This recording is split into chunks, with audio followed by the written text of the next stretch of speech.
With crossovers consuming so much of the market, the wagon's in danger of going the way of the dodo bird, but not if Volvo has its way. On this edition of Test Drive, the V60 Polestar.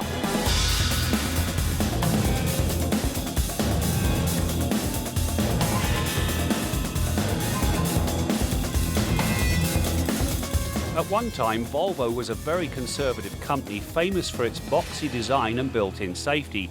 However, as the years have ticked by, its look and style has evolved to the point where the new owner can throw the box away and finally keep the car. Such is the case with the V60 Polestar. It's practical without leaving the owner wanting anything more.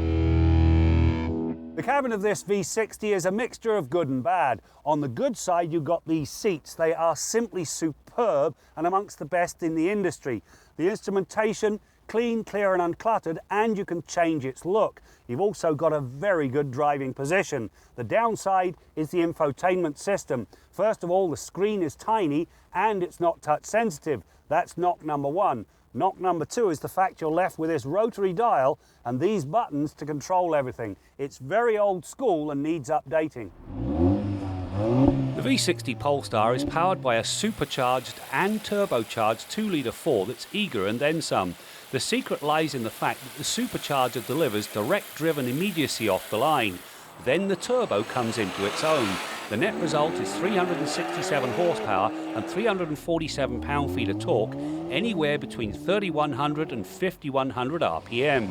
The net result is a broad power plateau and a run to 100k of just 4.8 seconds.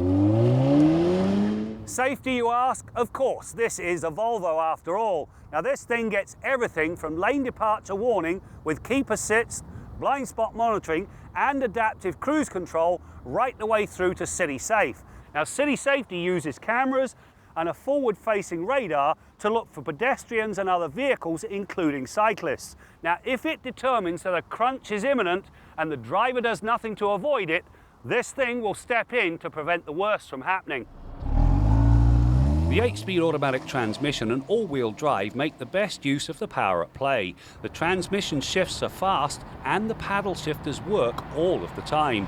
In drive, the tip-in is responsive, but the gearbox tends to upshift early to improve economy. Switch to sport mode and the gears are held much longer. If the paddles are used in sport, the box then becomes a true manual. The Borg-Warner all-wheel drive system is geared for performance, sending up to 65% of the power to the rear wheels. It does a very effective job of banishing wheel spin. So what do you give up if you go with a wagon versus a crossover? Frankly, not very much. This thing's got 430 litres with the seats upright, and if you fold them down, you get a nice flat floor and just shy of 1,250 litres of cargo space, which is plenty. Normally, well, you have to choose between practicality and handling. This thing, it's got both. The handling is a match for the rest of the Polestar. The work brings Olin shock absorbers, 80% stiffer springs and a rock-solid chassis. The combination banishes practically all body roll. Throw in a super fast response to steering input and the grip provided by the 245/35R20 tyres, and the Volvo V60 handles more like a supercar than it does a practical wagon. Of course, with all the extra power at play, it does get better brakes. 6-piston Brembo brakes bite down on trash can-sized rotors. The Volvo V60 is a good ride in its own right. This Polestar is outrageous. It's very fast, it handles like the dickens, and yet it gives up nothing in terms of overall practicality. Very few crossovers can say the same thing.